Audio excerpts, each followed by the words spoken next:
Say less, because I said so. Man, those words grated on me. I could feel the indignation churning in my chest, bubbling up into a scream. I held it in for the sake of those around me not privy to my internal turmoil. I ground my teeth together as I made my way across the grounds to where my car was parked, its dull yellow paint tempting me with a chance of brief solace.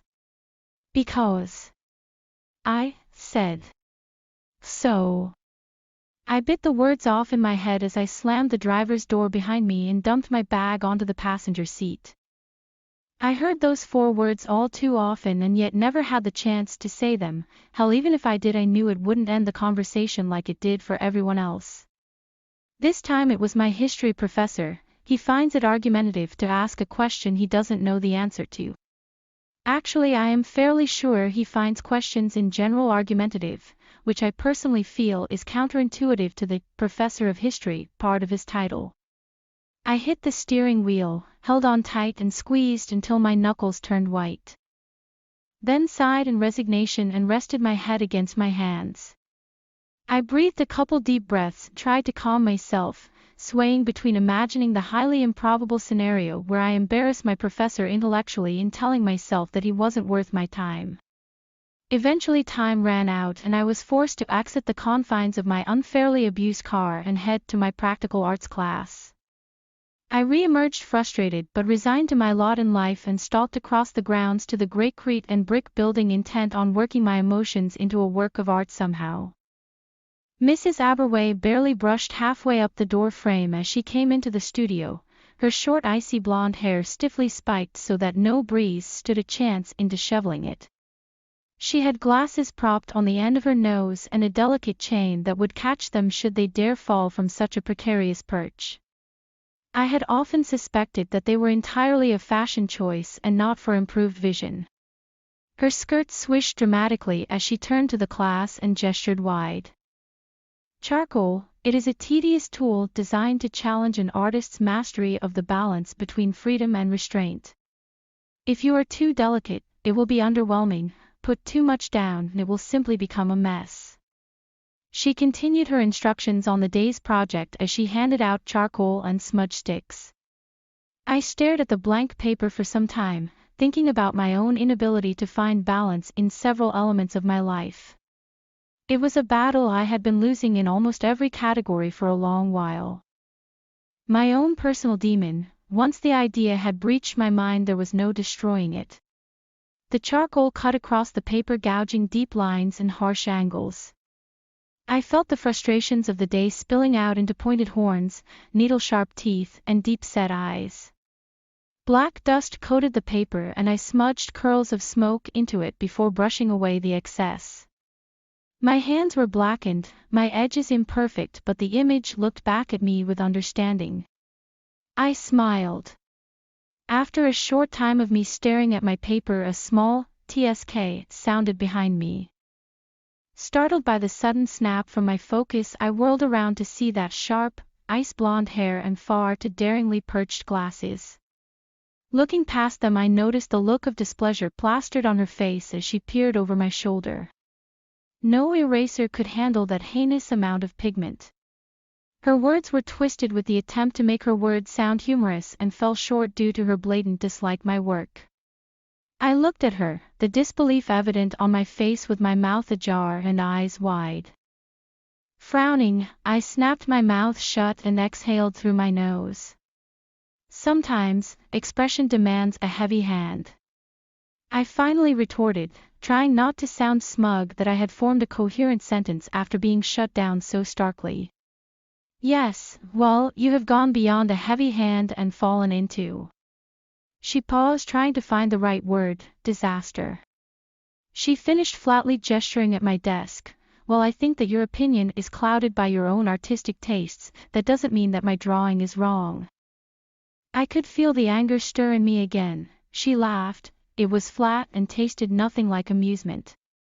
Yes, I guess my PhD in fine arts has clouded my ability to assess works of art.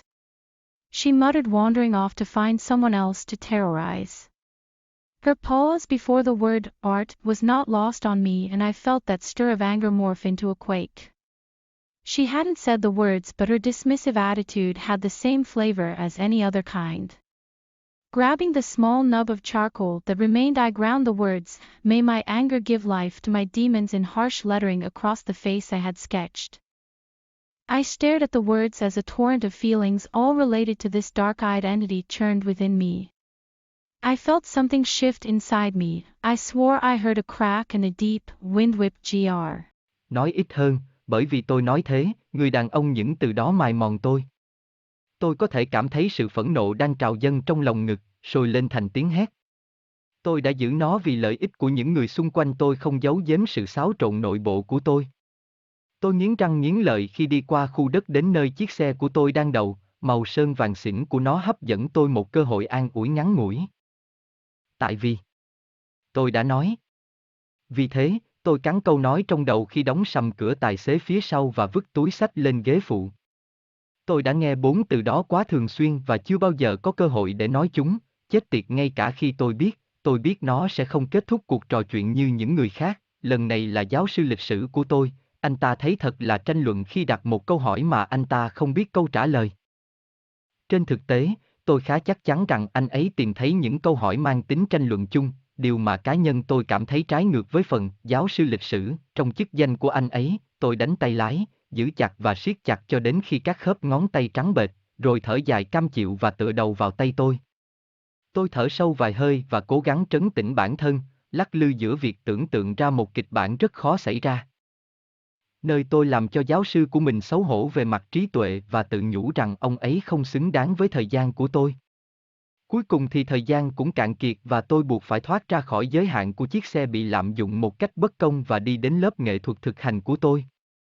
Tôi lại nổi lên thất vọng nhưng cam chịu với rất nhiều điều trong cuộc sống và theo đuổi ý định xây dựng bằng gạch và màu xám để biến cảm xúc của tôi thành một tác phẩm nghệ thuật bằng cách nào đó.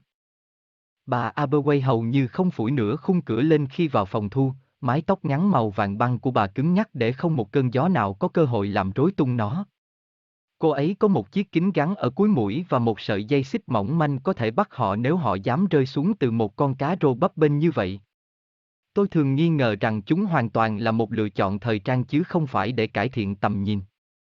Váy của cô ấy bị bung ra đáng kể khi cô ấy quay vào lớp và cử chỉ rộng ra. Than củi, nó là một công cụ tẻ nhạt được thiết kế để thách thức khả năng thành thạo của một nghệ sĩ về sự cân bằng giữa tự do và hạn chế. Nếu bạn quá tinh tế, nó sẽ bị áp đảo, đặt quá nhiều và nó sẽ đơn giản trở thành một mớ hỗn độn. Cô ấy tiếp tục hướng dẫn của mình về dự án trong ngày khi cô ấy phát than củi và que củi. Tôi nhìn chằm chằm vào tờ giấy trắng một lúc, nghĩ về việc bản thân không thể tìm thấy sự cân bằng trong một số yếu tố của cuộc sống. Đó là trận chiến mà tôi đã thua ở hầu hết mọi hạng mục trong một thời gian dài, con quỷ của riêng tôi, một khi ý tưởng đã xâm phạm vào tâm trí tôi thì không có cách nào phá hủy nó. Than cắt ngang qua giấy tạo thành những đường sâu và góc cạnh khắc nghiệt. Tôi cảm thấy những bực bội trong ngày trào ra thành sừng nhọn, răng như kim và đôi mắt sâu thăm thẳm. Bụi đen phủ lên tờ giấy và tôi làm nhòe những lọn khói vào trong đó trước khi phủi đi những phần thừa. Tay tôi bị thâm đen, các góc cạnh không hoàn hảo nhưng ảnh nhìn lại tôi với sự thông cảm. Tôi đã cười, sau một thời gian ngắn khi tôi nhìn chằm chằm vào tờ giấy của mình. Một tiếng tơ sờ nhỏ vang lên sau lưng tôi.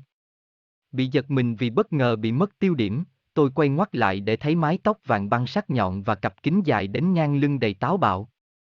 Nhìn qua họ, tôi nhận thấy vẻ không hài lòng hiện rõ trên khuôn mặt cô ấy khi cô ấy nhìn qua vai tôi.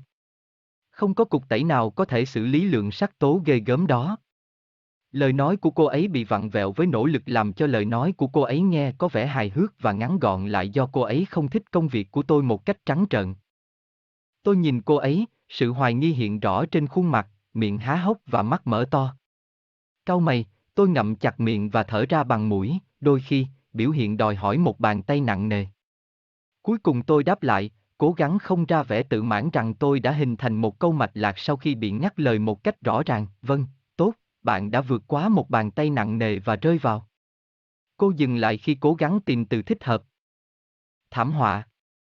Cô ấy kết thúc bằng cử chỉ thẳng thừng về phía bàn làm việc của tôi nghĩ rằng ý kiến của bạn bị che khuất bởi gu nghệ thuật của riêng bạn, điều đó không có nghĩa là bản vẽ của tôi sai. Tôi có thể cảm thấy sự tức giận lại khuấy động trong tôi, cô ấy đã cười, nó bằng phẳng và không có mùi vị gì giống như một trò giải trí. Vâng, tôi đoán PhD về mỹ thuật của tôi đã che khuất khả năng đánh giá các tác phẩm, nghệ thuật của tôi. Cô lẩm bẩm đi lang thang tìm người khác để khủng bố. Sự dừng lại của cô ấy trước khi từ nghệ thuật không còn trong tôi nữa và tôi cảm thấy sự khuấy động của cơn giận dữ đó biến thành một trận động đất. Cô ấy không nói lời nào nhưng thái độ bác bỏ của cô ấy có hương vị giống như bất kỳ kiểu nào khác, nắm lấy cục than nhỏ còn sót lại, tôi mài dòng chữ cầu mong sự giận dữ của tôi mang lại sự sống cho những con quỷ của tôi bằng những nét chữ khắc nghiệt trên khuôn mặt mà tôi đã phác thảo. Tôi nhìn chằm chằm vào những dòng chữ như một dòng cảm xúc liên quan đến thực thể mắt đen này trào dâng trong tôi. Tôi cảm thấy có gì đó thay đổi bên trong mình, tôi thề rằng tôi nghe thấy một tiếng rắc và một tiếng sâu xé gió.